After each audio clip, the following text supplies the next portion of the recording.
नमस्कार दोस्तों, स्वागत करता हूं आप सभी का हमारे इस नए वीडियो में। एक गैंगस्टर गुजरात की साबरमती जेल में बैठकर सलमान खान को धमकी दे रहा है। सलमान खान से कह रहा है कि सलमान खान माफ़ी मांगो, नहीं तो जान से हाथ धोना पड़ेगा। इसी मुद्दे पर बातचीत करेंगे। हमारे साथ हैं सुप्रीम कोर्ट के बड़े वकील नरेंद्र मिश्रा जी। नरेंद्र सर, बहुत स्वागत है आपका।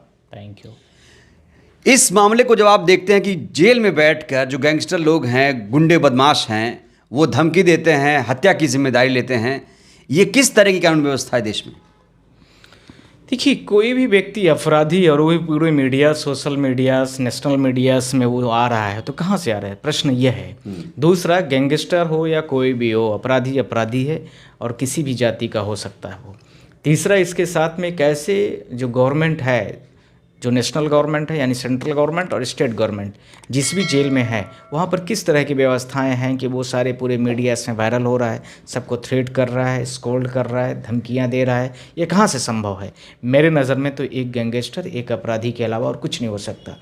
दूसरा, इसी का पक्ष यह भी है कि इसमें मेरे नज़र पर सेंट्रल गवर्नमेंट और जो जो कंसर्न स्टेट गवर्नमेंट है, ये सब जानबूझ करके करने वाली एक नीतियाँ बना लिए हैं और उसको इतना बड़ा चेहरा बना करके पूरे भारत देश में उसको एक बड़ा मुखौटा बना रहे हैं और साथ में सबको धमका करके और उसको दबाव बना करके इसका बड़ा चेहरा बना करके कि ये बड़ा गैंगस्टर है या बड़ा जो कुछ भी है, उससे दबाव बनाया जा रहा है, जो कि गलत है, इलीगल है और इसमें स्टेट गवर्नमेंट और सेंट्रल गवर्नमेंट दोनों विफल हैं।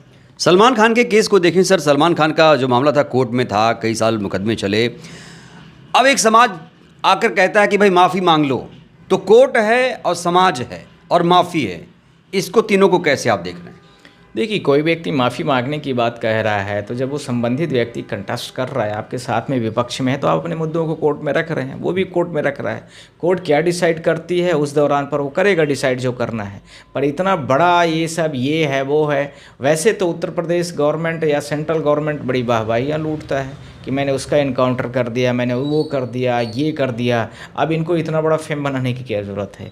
पप्पू यादव की बात मुझे बड़ी अच्छी लगी है। कई बार पप्पू यादव ने कुछ मीडिया में बोला है जो संबंधित ऐसे लोगों को लेकर के है कि अपराधियों को किस तरीके से चीज़ें हैं, अपराधी को अपराधी की तरह ट्रीट किया जाए, न कि उसको बहुत करेक्ट ग्लोरीफाई किया जाए। दूसरा, इसी के साथ में मैं यह भी बोलना चाहता हूँ कि एक अपराधी को इतना महिमा मंडल नहीं करने की आवश्यकता है कि वो पूरा भारत देश का सर्वश्रेष्ठ व्यक्ति बन गया है। मुझे लगता है कि नरेंद्र मोदी भी उसके आगे न के बराबर हो गए। अमित शाह की जो प्लानिंग है, होम मिनिस्टर के काफ़ी बड़े अपने आप को जानकार समझते हैं, वो उनको भी लगता है डिफेम कर दिया है या उनको भी पीछे छोड़ दिया है। तो इस तरीके से जिसका जो जगह है उसको उसी जगह में रहने देना ही काफ़ी अच्छा है। यदि उनको सुधार की आवश्यकता होती, मुझे लगता है जो भी संबंधित अपराधी हैं, तो सुधार गृह में भेजना चाहिए कि वो अपने जीवन के जो बाकी के चरण हैं उसको अच्छे से सुकून से जीते वो। पर इस तरीके से दुनिया भर के जो भी चीज़ें हैं, और मुझे लगता है कि इसमें सेंट्रल गवर्नमेंट खुद कराती है और उसके नाम को आगे पुटअप कर देती है। मेरे नज़र में तो कुछ ऐसा ही सर, आप लीगल मामलों को देखते हैं, सलमान माफ़ी मांगे तो क्या उनका जो गुनाह है, अगर उन्होंने किया है तो माफ़ हो जाएगा? एक समाज माफ़ कर दे, कोर्ट माफ़ ना करे, या कोर्ट है तो माफ़ी क्यों? ऐसे भी सवाल है। मेरा सवाल सिर्फ और उसका जवाब भी ये है कि लॉरेंस का जो क्या नाम है, लॉरेंस बिश्नोई, जो भी नाम है, सो उससे उसका क्या लेना देना है ये नहीं समझ में आ रहा है मुझे। सर, ये लेना देना है कि जो बिश्नोई समाज है, हिरण की रक्षा करता है, जानवरों की रक्षा करता है, पर्यावरण को देखभाल करता है। कहा जाता है कि जब कोई छोटी हिरण होती है, उसकी माँ नहीं होती है, तो बिश्नोई समाज की जो महिलाएं हैं उनको दूध पिलाती हैं। मतलब इस तरह से एक जज्बाती रिश्ते की बात हो रही है। नहीं, तो मेरा सवाल सिर्फ एक और है कि जिस हिरन को मारा सलमान ने, या जिसको उसने, उसमें तो कोर्ट ने उनको शायद तो क्या उसमें केस चल रहा है, ख़त्म हो गया, वो जेल भी हुई और कई बार सज़ा भी। अभी क्या स्टेज है उसका? अभी सर इसमें अपडेट ये है कि केस चल रहा है, शायद केस चल रहा है। ठीक है, केस चल रहा है तो केस कोर्ट खुद डिसाइड कर देगा कि जो बिश्नोई समाज है उसका उससे कितना लगाव है, कितना अफेक्शन है, कितना प्रेम है, तो वो चीज़ डिसाइड हो जाएगी।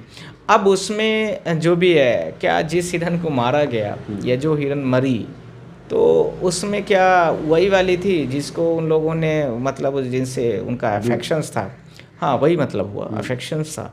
तो यह भी एक सवाल है। अब यह है कि ज़बरदस्ती किसी को आप बड़ा अभिनेता को आप अपने उसमें चपेट में लेना चाहते हो, खुद अपने आप को बड़ा बनाने दिखाने की कोशिश कर रहे हो, तो ये एक तरीका है ये। और दूसरा तरीका ये है कि सेंट्रल गवर्नमेंट का उसमें पूरी तरीके से पूरा हेल्प है, सपोर्ट है, इसलिए भी है। तो यह कहीं से मेरे नज़र में तो कहीं से कोई भी अंदर से व्यक्ति जो कई मामलों का बड़ा अपराधी है उसको इस तरह से इजाज़त नहीं देनी चाहिए, मीडिया में इतना उसको ग्लोरीफाई नहीं करना चाहिए। तीसरा, इसके साथ में सेंट्रल मीडिया इसको इतना कवरेज नहीं देना चाहिए। चौथा, सेंट्रल गवर्नमेंट को भी इससे दूर रहना चाहिए ऐसी चीज़ों से, न कि उटपटांग चीज़ों को पूरे देश में चलवाने की कोशिश करना चाहिए, जिससे पूरे वर्ल्ड में इमेज ख़राब हो रही है कि भारत देश की अंदर कस्टडी में रहने वाला व्यक्ति ऐसे से सारी चीज़ों को बोल रहा है। सर उसे ग्लोरीफाई किया जा रहा है, उसे कट्टर हिंदू बताया जा रहा है। ये सवाल तो आपका ठीक है, पर ये कट्टर हिंदू क्या होता है मैं तो नहीं समझता हूँ। सारे लोगों को अपने अपने काम में अच्छे होने चाहिए, और मुझे लगता है किसी भी समाज का विकास इस चीज़ से नहीं होता है कि आप कट्टर हिंदू हैं, कट्टर मुस्लिम हैं, कट्टर सिख हैं, कट्टर ईसाई हैं। उसका विकास इससे ज़्यादा होता है कि वह विज्ञान में कितना टेक्निकली कितना साउंड है, कितना चीज़ों को नॉलेज रखता है, साथ में कितनी अच्छी उसके पास शिक्षाएँ हैं, समाज में व्यवहारिक रूप से कितना उसके समाज में संबंधता है, आपस में सौहार्दपूर्ण रिश्ते हैं आपसी। ये सारे विकास के बहुत सारे मात्रा। सलमान खान के पिता सलीम जी ने कहा कि माफ़ी नहीं मांगेंगे, और माफ़ी मांगना है तो बिश्नोई माफ़ी मांगे, वो कई लोगों के हत्यारा है। अब देखिए वो क्या बोल रहे हैं हमें नहीं पता है, पर ये जो चीज़ें आई उसको लेकर के मैंने बोला है, और आपसे ये फिर से बोल रहा हूँ कि कोई भी अपराधी है, और जो अपराधी अंदर है वो अपने आप को सुधारने की कोशिश करे, न कि यह दिखाने की कोशिश करे कि मैं भारत देश का सबसे बड़ा ये हूँ वो। उससे क्या फ़र्क पड़ता है? आप 35-40 साल के हो गए, 10-5 साल जीवन और है, 10-20 साल, ये क्या फ़र्क पड़ता है इन चीज़ों को बोलने से? मेरे नज़र में तो ये सारी चीज़ें हैं। और किसी व्यक्ति को बोल करके आपको मिल के आ रहा है सिर्फ ये कि आप दुनिया भर की चीज़ों में हाईलाइट होना चाहते हो, तो ठीक है, वो हो गए आप। लोग कह रहे हैं माफ़ी मांग लेनी चाहिए, कौन सी बड़ी बात है माफ़ी मांगना? अब ये दोनों पार्टियों की जिद है हमारे। एक पार्टी कहती है हम कोर्ट में जो हमें कोर्ट सज़ा देगी, हमारा गुनाह होगा तो हम कोर्ट की बात मानेंगे। ये कहता है कि नहीं, हमसे माफ़ी मांग लो। तो फिर भारत देश में जुडिशरी सिस्टम की कोई ज़रूरत नहीं होगी। फिर काहे की जुडिशरी? जब कोर्ट में मैटर चल रहा है, हम आपसे माफ़ी मांग लेते तो फिर कोर्ट का क्या केस थोड़ी ख़त्म हो जाएगी।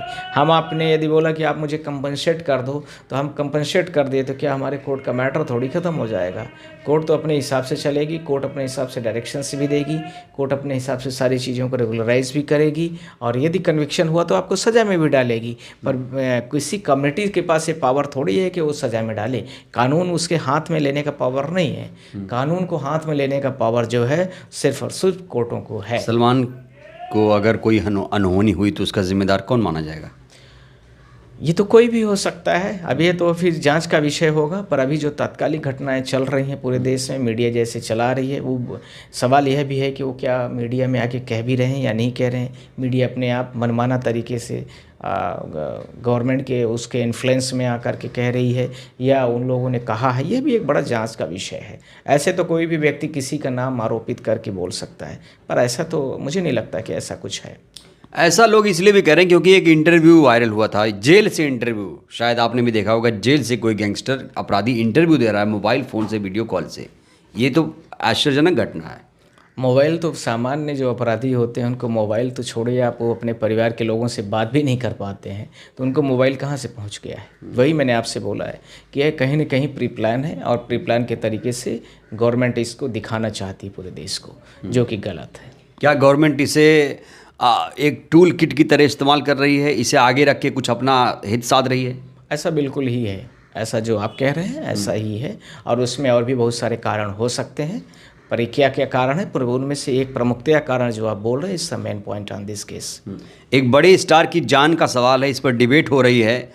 सुरक्षा कितनी महत्वपूर्ण है, क्योंकि बाबा सिद्दीकी को भी सुरक्षा दी गई थी Y+ कैटेगरी की, उसके बावजूद बदमाशों ने गोली मार दी। अब सलमान को भी थ्रेट है। बिल्कुल सवाल सही है।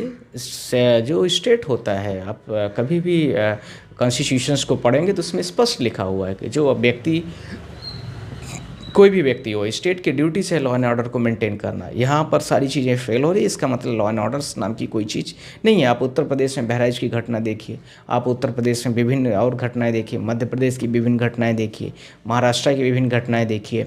इसका मतलब है कि लॉ एंड ऑर्डर्स ये स्टेट के पास अब पूरी तरीके से प्रमुखतया तरीके से प्राथमिकता पर नहीं रहा। स्टेट का मतलब ये तो ध्यान रखना, कॉन्स्टिट्यूशन में स्टेट का मतलब एक राज्य और एक राज्य का मतलब हो गया भारत देश। तो उसका मतलब है कि वो पूरी तरीके से नहीं कर पा रही है। लोकतांत्रिक तरीके से सरकारें नहीं चल रही। करेक्ट।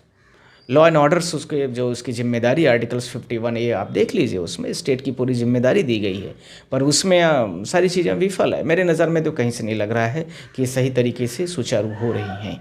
पर यह है कि यदि ये सारी चीज़ें नहीं हो रही हैं तो इसकी जिम्मेदारी केंद्र सरकार की है। तो ये जो मामला है कैसे ख़त्म होगा? सलमान लॉरेंस जो भी चल रहा है, ये सब क्या चल रहा है, इसका ड्रामा का अंत कब होगा? इसके दो बड़े बड़े सिंपल से रास्ते हैं कि जो मीडिया है, मीडिया ऐसे लोगों को ग्लोरीफाइड करना बंद कर दे, अपराधी को अपराधी बताए, और साथ में उसको ये एक्टर की तरह या बहुत बड़े स्टार की तरह या भारत देश का देवता की तरह नहीं बताने की ज़रूरत है। इसी का दूसरा परिप्रेक्ष्य है कि यदि इस तरह की कोई भी घटना आती तो उसकी और भी सजाएं दी जाएं, और ऐसे लोगों को बहुत सारी चीज़ें होती जो कोर्ट डिसाइड करती है।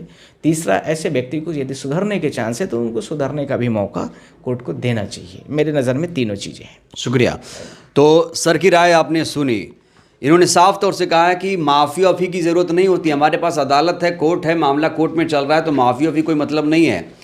तो बहुत सारे लोग अपनी अलग अलग तरीके से राय दे रहे हैं। सर ने सोल्यूशन भी बताया कि सोल्यूशन इसका क्या है, हल क्या है। इस वीडियो में इतना ही। कौन सी बातें अच्छी लगी, प्रतिक्रिया बहुत ज़रूरी है। धन्यवाद।